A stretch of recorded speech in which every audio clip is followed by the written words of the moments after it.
pembangunan desa. Dan dalam laporan tersebut termuat 3 kriteria ini. Kedua, undangan atau surat tugas sebagai narasumber kalau ada, atau fasilitator, atau pendamping, proses pusdes pertanggungjawaban. Ketiga, bahan publikasi pertanggungjawaban harus ditampilkan. Buktinya bahwa Anda turut memfasilitasi atau membantu desain publikasinya, atau bikinkan draft publikasinya di dalam komputer Anda. Keempat, laporan kegiatan publikasi pertanggungjawaban desa melalui media publikasi yang tersedia seperti SID, medsos, papan informasi. Ini harus ditampilkan. Misalkan di medsos Anda, ya, tampilkan draft Anda tadi, draft Anda membantu publikasinya, tampilkan juga sebagai bukti portofolio. Yang kelima adalah foto atau video saat melakukan kegiatan, yaitu saat Anda memfasilitasi publikasi hasil pertanggungjawaban bangunan desa ini. Yang keenam, dokumen lain yang relevan. Unit kompetensi ketujuh, tadi kan ada 8 unit kompetensi. Ketujuh yaitu yang terkait unit kompetensi 7 yaitu melakukan fasilitasi pembentukan BUM desa. Di dalam unit kompetensi ini adalah deskripsi unitnya yaitu unit kompetensi ini berhubungan dengan pengetahuan, keterampilan, dan sikap kerja yang dibutuhkan oleh tenaga pendamping profesional dalam melakukan fasilitasi. Dalam unit kompetensi ini ada beberapa elemen, yaitu ada 2 elemen, yaitu melakukan fasilitasi perencanaan pembangunan desa. Jadi elemen pertama di dalam unit kompetensi melakukan fasilitasi pembentukan desa, yaitu melakukan fasilitasi perencanaan pembentukan BUMDes. Di dalam unit kompetensi ini ada 3 kriteria unjuk kerja, yaitu kebutuhan perencanaan pembentukan BUMDes diidentifikasi sesuai peraturan. Ambil saja di PP 11-nya dan Permendes tentang proses pembentukan. Kedua, data potensi usaha diidentifikasi sesuai peraturan. Ketiga, rencana pembentukan BUM desa didokumentasikan sesuai peraturan. Contoh bukti yang harus bukti portofolionya apa? Yaitu DRP atau laporan hasil kegiatan yang menunjukkan ASESI melakukan fasilitasi perencanaan pembentukan BUM desa, dan dalam laporan tersebut termuat 3 kriteria. Kedua, undangan atau surat tugas sebagai narasumber atau fasilitator atau pendamping kegiatan perencanaan pembentukan BUMDes. Ini. Bukti yang ketiga adalah daftar kebutuhan perencanaan pembentukan BUMDes. Bukti keempat, data potensi desa yang diidentifikasi. Bukti kelima, skedul tahapan pembentukan BUMDes. Bukti keenam, daftar hadir, notulensi, berita acara, rapat pembentukan BUMDes. Ini sebenarnya satu kesatuan. Itu. Foto atau video saat melakukan kegiatan proses pembentukan fasilitasi perencanaan pembentukan BUMDes. Elemen yang kedua yaitu melakukan fasilitasi tahapan pembentukan BUMDes. Kriteria unjuk kerjanya ada 4, yaitu pertama, pembentukan tim pendirian BUMDes difasilitasi sesuai peraturan. KUK yang kedua yaitu peraturan desa tentang BUM desa ditetapkan sesuai peraturan. Yang ketiga adalah anggaran dasar dan atau anggaran rumah tangga BUM desa. Yang keempat, kelayakan usaha BUM desa disusun sesuai jenis usaha. Apa bukti portofolio? Bukti portofolionya contoh yaitu DRP atau laporan hasil kegiatan yang menunjukkan ASESI melakukan fasilitasi tahapan pembentukan BUMDes, dan dalam laporan tersebut termuat 4 kriteria. Kedua, undangan atau surat tugas sebagai pendamping atau narasumber atau fasilitator kegiatan pembentukan BUMDes. Ketiga, daftar hadir, notulensi, berita acara BUMDes pembentukan atau penetapan BUM desa. Keempat, SK tim pendirian BUM desa. Kelima, perdes tentang pembentukan BUMDes. Ya, ini yang harus ditampilkan adalah draftnya keterlibatan Anda di dalam memfasilitasi ini, fasilitasi tahapan. Itu. Ini draft perdesnya. draft atau rapordesnya di mana ada terlibat, asesi terlibat di dalam penyusunan ini. Keempat, SK tim pendirian BUMDes ya. Keenam adalah ADRT BUMDes. Itu ya kembali lagi yang disebut di sini, bukti portofolio adalah Anda terlibat di dalam penyusunan draft ADRT-nya, kriteria kerja Anda itu. Ketujuh, laporan kelayakan usaha BUMDes. Dan ke-8 adalah foto atau video saat melakukan kegiatan.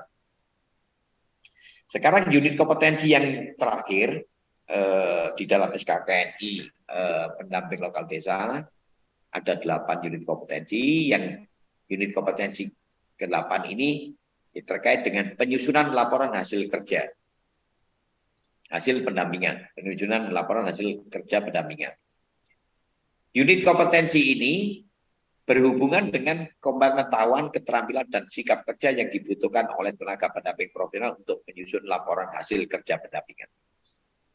Di dalam unit kompetensi ini ada dua elemen, yaitu menyiapkan bahan laporan hasil kerja. Nah, nggak kayak sekarang kan, kalau nyusun laporan itu kan tanpa bahan, langsung. Kadang teman-teman seringkali kalau nyusun laporan hanya berdasarkan intuitif kayak nyusun cerpen. Padahal di dalam menyusun laporan itu harus bahan-bahan disiapin dulu. Datanya mana, data-datanya, kegiatannya hari ini apa time schedule-nya bagaimana. Nah, di dalam elemen kompetensi menyiapkan bahan laporan hasil kerja ini ada 2 KUK atau kriteria kerja. Yang pertama adalah bahan untuk laporan hasil kerja dikumpulkan sesuai peraturan, ditata dulu. Bahan laporan dikompilasi sesuai format laporan manual atau digital. Nah, ini mengikuti SK Bukaban kaitannya dengan SOP pelaporan.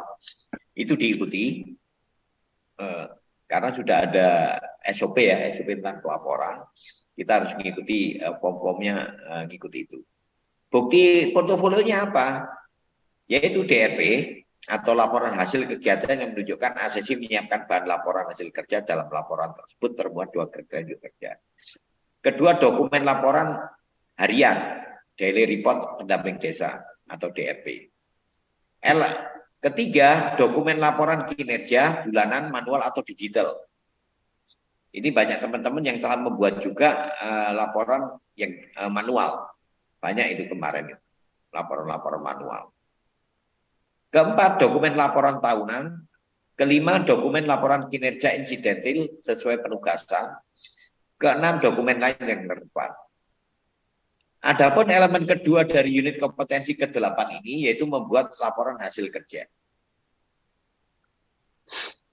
Adapun di elemen kedua ini ada 4 KUK, yaitu pertama, bahan laporan manual atau digital diinput sesuai format. Tentunya ini ada masuk DRP, kemudian ada di SOP yang terkait dengan SOP laporan, pom-pomnya juga menyesuaikan di sana. Kedua, laporan hasil kerja pendampingan dianalisis sesuai peraturan. Ketiga, laporan hasil kerja pendamping disusun sesuai peraturan. Keempat, laporan kerja pendamping disampaikan sesuai peraturan. Bukti portofolionya apa? Pertama adalah DRP atau laporan hasil kegiatan yang menunjukkan asesi membuat laporan hasil kerja. Dalam laporan tersebut termuat 4 kriteria kerja ini. Kedua, dokumen laporan harian atau daily report atau DRP ya. Itu ambil, sekali lagi saya tegaskan, waktu bukti portofolio yang kaitannya dengan DRP jangan 1 bulan di print semua. Yang di print itu kaitannya dengan elemen ini dan KUK-nya. Misalkan hanya ada 2 tanggal, ya sudah 2 tanggal itu aja yang di print. Kegiatan Anda menyusun laporan. Kalau saya biasanya hari ini nyusun laporan akhir. Belum selesai, besok saya susun lagi. Judul kegiatannya adalah finalisasi penyusunan laporan akhir. Saya masukkan DRP tanggal hari ini sama besok. Itu yang di print itu ya itu aja, nggak usah 1 bulan di print semua. Nah, itulah di DRP ini Anda masukkan yang terkait dengan elemen dan KUK ini. Keempat adalah dokumen ketiga, dokumen laporan kinerja bulanan manual atau digital melalui DRP. Keempat, dokumen laporan tahunan. Kelima, dokumen laporan kinerja insidentil sesuai penugasan. Keenam, dokumen bukti korespondensi penyampaian laporan kerja. Dan ketujuh, dokumen lain yang relevan. Inilah bukti-bukti portofolio, contoh bukti portofolio ya, yang terkait, yang memenuhi PATM yang terkait dengan 8 unit kompetensi Anda selaku PLD. Nah, bukti-bukti ini tadi tidak semua bukti itu untuk setiap elemen. Ada beberapa bukti itu bisa untuk 2 elemen. Misalkan laporan, itu bisa. Jadi agar berhemat, maka kita harus cermat. Berhemat ini ya, kertas, kita harus cermat. Oh, bukti ini di elemen ini bisa untuk elemen 2, untuk elemen 3. Saya kira itu pengantar saya Pak Didin, penjelasan saya. Terima kasih, saya kembalikan Pak Didin selaku moderator. Terima kasih. Terima kasih Pak Joko. Teman-teman sekalian, kami harapkan apa yang sudah dipaparkan Pak Joko bisa memberikan gambaran yang lengkap, utuh, dan detail ya, saya kira. Cukup untuk menjadi bekal kita menyusun portofolio untuk bahan ujian, bahan uji kompetensi. Nah, pada intinya sebetulnya setiap unit kompetensi itu mengandung tiga komponen ya. Yang pertama tahapan persiapan atau penyiapan gitu ya. Yang Ya, kedua itu biasanya mengandung tahapan pelaksanaannya, dan yang ketiga hasilnya. Nah, rata-rata setiap unit kompetensi itu komponennya ada tahap penyiapannya, tahap pelaksanaannya, dan tahapan hasilnya atau pelaporannya. Jadi sederhana sebetulnya ya, Bapak Ibu sekalian. ya, Saya kira kalau teman-teman semua sudah pernah memfasilitasi seluruh tahapan pembangunan desa, portofolionya pasti memiliki, gitu ya. Tinggal sekarang kan rata-rata portofolio itu dokumen-dokumen tersebut adanya di desa kan, semacam daftar hadir, berita acara, dokumen hasilnya itu rata-rata di desa ya. Nah, tugas Bapak Ibu sekalian untuk bisa mendapatkan itu datang ke desa meminta nah, bukti-bukti itu di copy gitu ya. Yang share screen mohon ditutup ya. Jadi oke. sederhana seperti itu sebetulnya ya. Nah, paling kita tekankan sesuai dengan pengalaman yang lalu sertifikasi itu, teman-teman sekalian rata-rata lemah di bukti-bukti eh, pelaksanaan, tahapan Ya, pelaksanaan pembangunan. Rata-rata teman-teman tidak memiliki bukti portofolio memfasilitasi pengadaan barang jasa misalnya ya. ya, Nah, itu. Nah, mungkin tidak memfasilitasi, tapi saya kira teman-teman pasti memfasilitasi itu. Tinggal bukti-buktinya dicari lagi di desa gitu ya. Nah, usahakan itu diminta ke desa dan dikumpulkan, dikopi ya. Nah, kemudian yang lemah lagi biasanya di unit kompetensi monitoring. Nah, monitoring.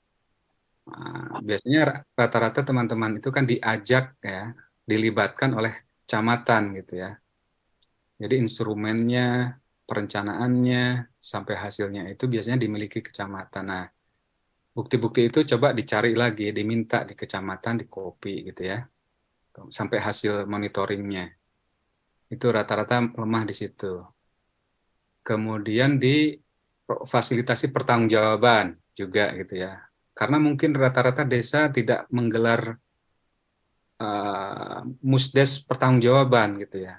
Cukup melaporkannya melalui Siskudes atau Omspan ya.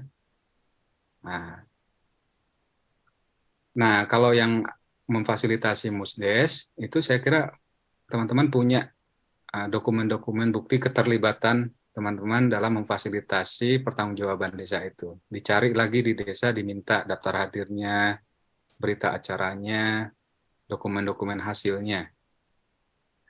Nah, di BUMDes juga banyak juga sih yang lemah bukti portofolionya karena tadi karena peraturannya sudah berubah.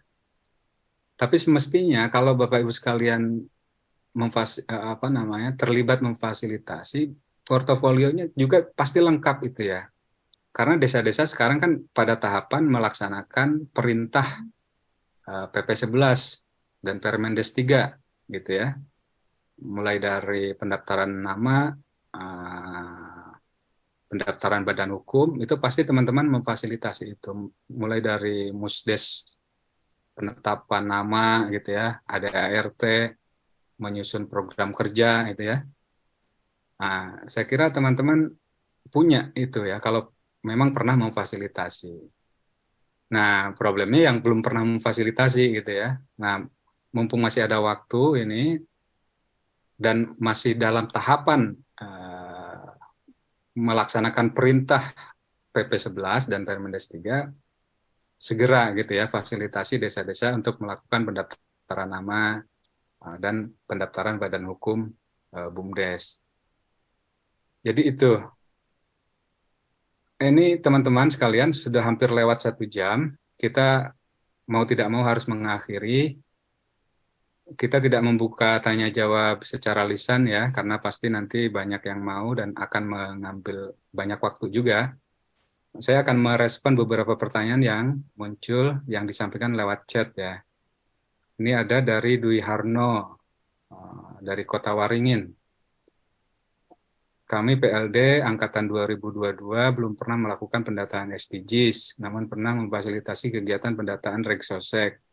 Nah, sepanjang terkait dengan pendataan desa, yang sebetulnya kan pendataan desa itu untuk kebutuhan perencanaan ya, itu bisa digunakan.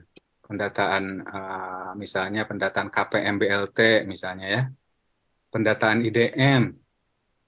Rata-rata pendataan IDM itu teman-teman terlibat semuanya ya. Bahkan dalam berita acara tertuang di situ ya. Dalam penetapan, dalam perencanaannya, dalam BIMTEK-nya, itu rata-rata teman-teman kuat di portofolio itu. Jadi tidak terbatas pada pendataan SDGs ya. Ada pendataan IDM, KPM BLT, dan lain-lain. Banyak pendataan di desa itu. Tahapan yang intinya sih tahapan selama data itu data yang terkait dengan desa untuk kebutuhan perencanaan desa, pembangunan ya. Nanti materi yang tadi disampaikan oleh Pak Joko mungkin bisa di-share nanti ya, Pak Joko ya, di kolom chat itu bisa di-share. Siap, Pak Didin. Ya, kita share. Kemudian ada pertanyaan lagi, sebagian data tahun 2021, berhubung kemarin rencana uji kompetensi akhir tahun 2022, apa boleh?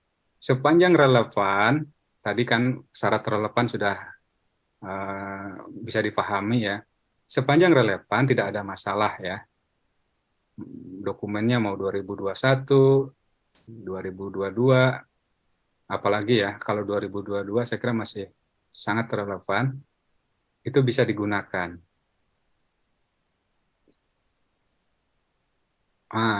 Satu lagi ada dari NTT yang jadi masalah sekarang, undangan dari pemerintah desa ke kita itu sifatnya gelondongan. Nah, kalau memang adanya seperti itu, saya kira tidak masalah. Nanti kan bukti-bukti yang disampaikan itu selengkap-lengkapnya. Jika undangannya berupa gelondongan, nanti kan diperkuat misalnya di daftar hadirnya, gitu kan? Ada bukti di daftar hadirnya.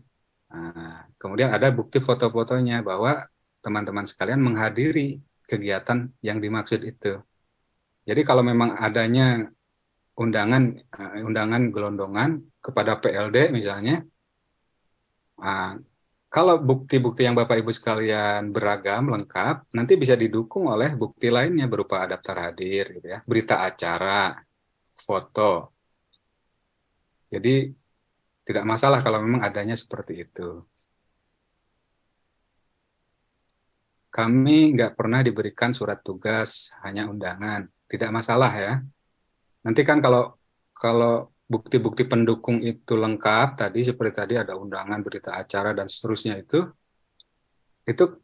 bukti satu yang lemah itu bisa diperkuat oleh bukti yang lainnya.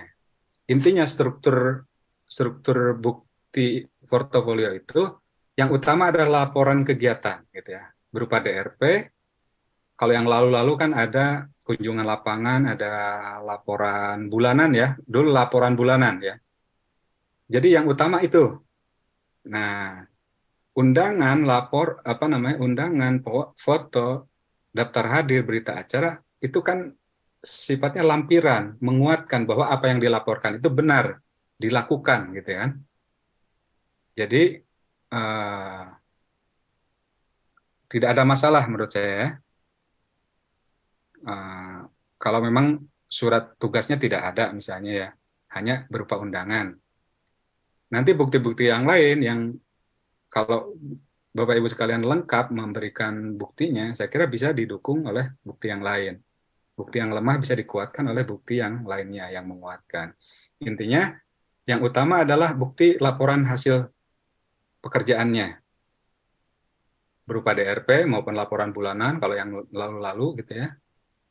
Atau laporan yang tahun 2023 ini yang sesuai dengan SOP terbaru itu. Nah, lampirkan bukti bahwa Bapak Ibu sekalian memang terlibat gitu ya, seperti tadi itu ada undangannya, daftar hadir, berita acara, notulensi, foto dan seterusnya. Hasilnya juga bisa dilampirkan. Kalau misalnya ada ART BUMDes ya, kalau tebal cukup contohnya saja, contoh misalnya covernya dan daftar isinya dan serta pengesahannya misalnya ya.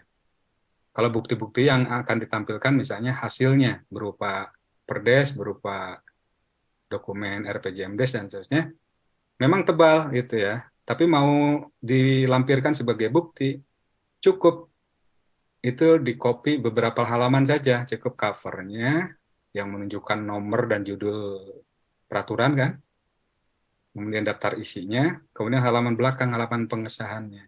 Isinya tidak perlu di copy kalau memang terlalu tebal. Kemudian pertanyaan selanjutnya,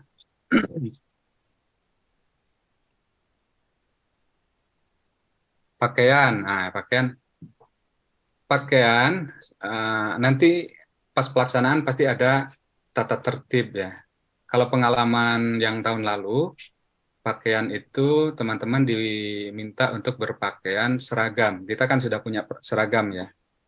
Nah, nanti ikuti saja apa tata tertib pelaksanaannya nanti akan diumumkan pasti ya. Sesuaikan pakaiannya. Pertanyaan lainnya,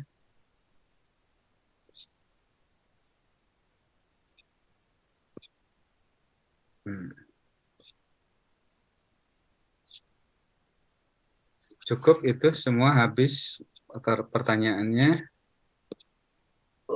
Ada yang belum Mbak Didin terkait dengan surat tugas tadi. Oh iya. Yang 2 tahun, surat pengalaman. Yang Kerja. satu ya.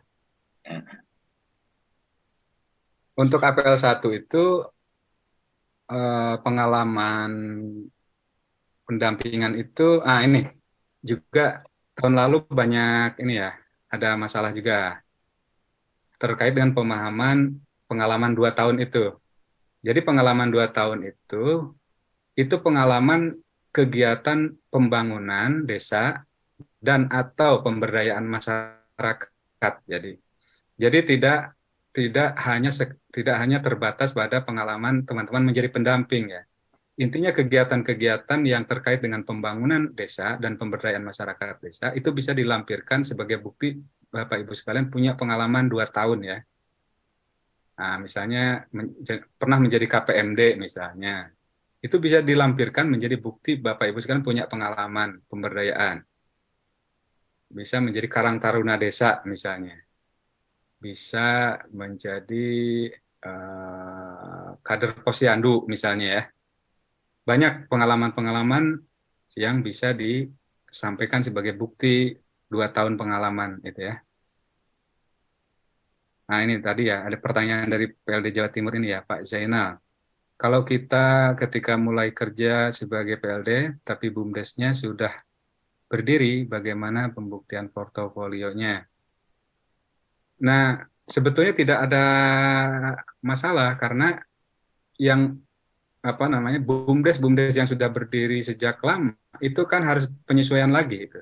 Penyesuaian sesuai dengan PP 11 dan Permendes 3 harus menetapkan kembali nama ADART disesuaikan dengan peraturan yang baru kan.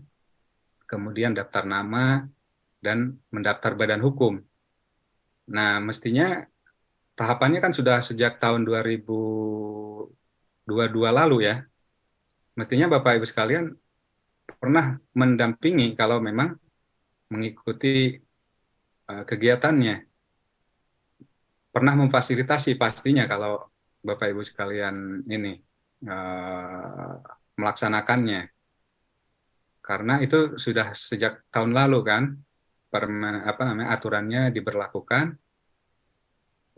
Kalau Bapak Ibu sekalian terlibat pasti punya portofolionya, membantu memfasilitasi desa mendaftar nama, menyusun ADR, menetapkan ADART lagi, terlibat dalam musdesnya ya, menyusun program kerjanya, dan mendaftar badan hukum pasti terlibat.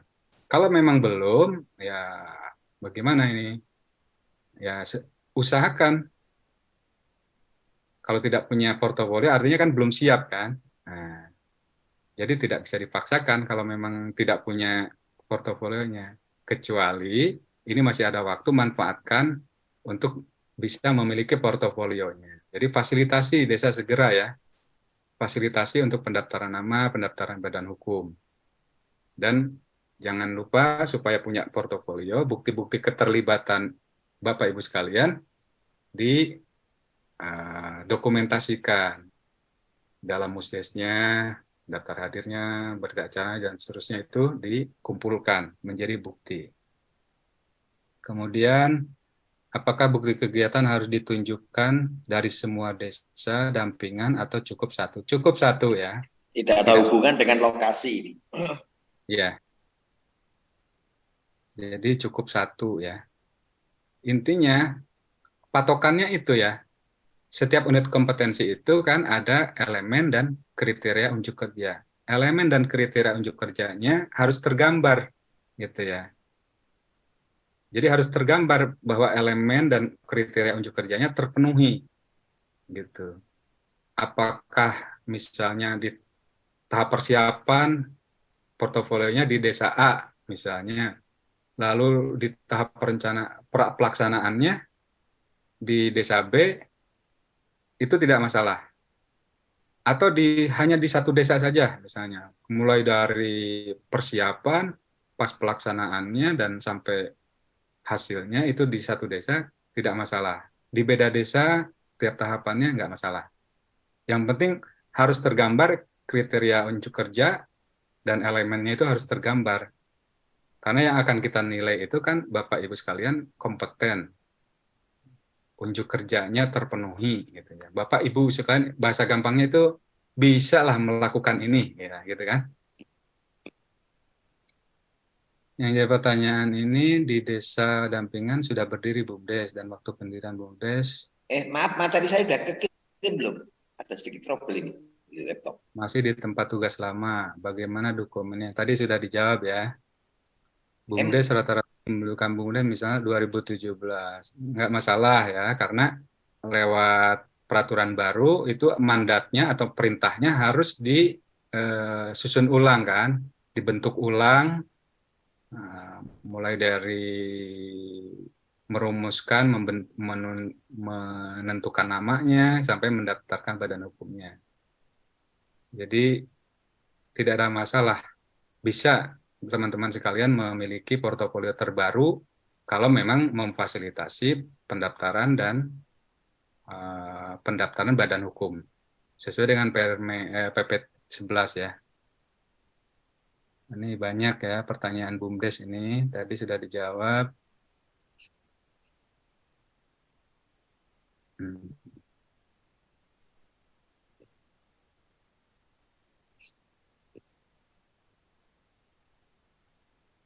Surat pengalaman pemberdayaan, oh tadi sudah dijawab ya. Ya surat ini bentuknya surat keterangan, misalnya dari pernah aktif jadi KPMD, Ya, surat tugas sebagai KPMD itu ya yang dilampirkan. Kan pasti di surat tugas itu tertera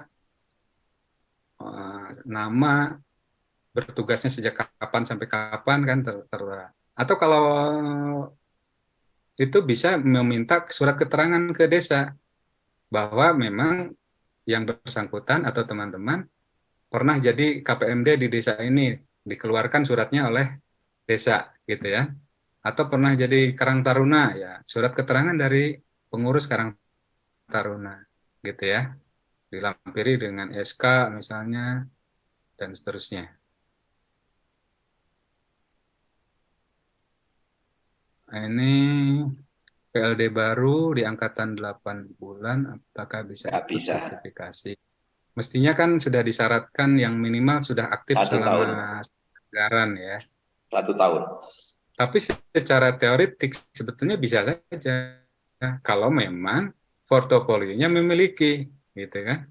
Tapi secara praktis agak sukar ya, karena itu pengalaman mendampingi yang waktunya memang sudah jelas dari mulai awal tahun anggaran sampai akhir tahun anggaran. Jadi kalau memang tidak memungkinkan ya bisa ditunda karena masih ada pelaksanaan sertifikasi yang berikutnya.